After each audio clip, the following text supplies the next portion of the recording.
करवा चौथ की रात रिलेशन बनाना सही या गलत? करवा चौथ का त्योहार सुहागिन महिलाओं का त्योहार है। इस दिन महिलाएं पूरे दिन व्रत रखकर अपने पति की लंबी उम्र की कामना करती हैं। हिंदू धर्म में करवा चौथ का बहुत महत्व बताया गया है।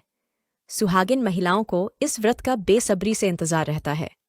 अपने पति की लंबी उम्र के लिए महिलाएं इस व्रत को रखती हैं। इस दिन महिलाएं पूरे दिन निर्जला रहती हैं। रात के समय चांद की पूजा करने के बाद इस व्रत को खोला जाता है। इस व्रत को लेकर हर किसी के मन में कई प्रकार के सवाल होते हैं। यहाँ आगे आपके कुछ ऐसे ही सवालों के जवाब दिए गए हैं। जैसे, इस व्रत के दौरान कुछ ऐसी चीजें होती हैं जो दंपति को नहीं करनी चाहिए। इससे वैवाहिक जीवन को नुकसान हो सकता है। करवा चौथ के दिन पति पत्नी को नहीं करना चाहिए ये काम।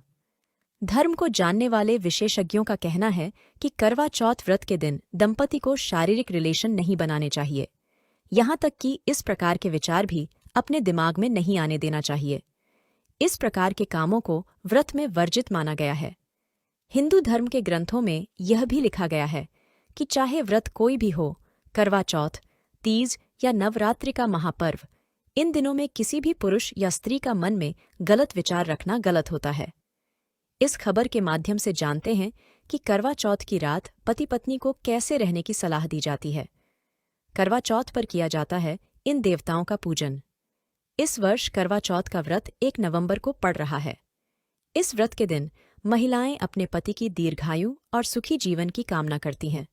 वहीं इस व्रत के दौरान पूरी स्वच्छता और पवित्रता का ध्यान रखा जाता है, क्योंकि यह व्रत भगवान गणपति को समर्पित होता है।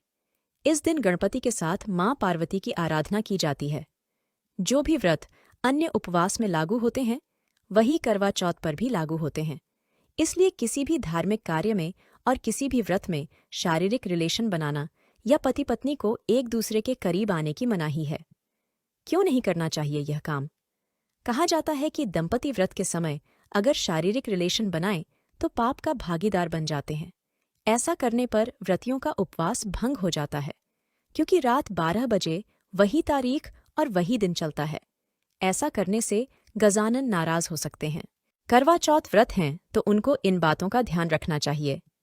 नंबर 1, पहली बार व्रत कर रही महिलाएं या लड़कियां घर के पूजा स्थल पर या मंदिर में पूजा कर सकती हैं।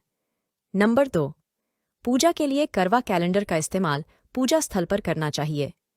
नंबर 3, पूजन के समय चेहरा पूर्व दिशा की ओर होना चाहिए।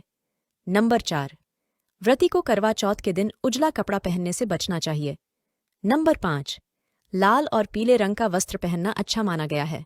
नंबर 6, पूजन के समय भगवान गणेश के सामने घी का दीपक जलाने से सौभाग्य प्राप्ति की मान्यता है, इसलिए यदि संभव हो तो ऐसा करें। नंबर 7, गणेश जी को पीले रंग का वस्त्र और हल्दी की गांठ अर्पित करें। नंबर 8, महिलाएं सुहाग सामग्री जैसे चूड़ी, बिंदी, सिंदूर आदि इन चीजों को दान करें। भूलकर भी इन चीजों को कचड़े में नहीं फेंकें। नंबर 9, इस दिन 16 श्रृंगार करके पूजन करना चाहिए।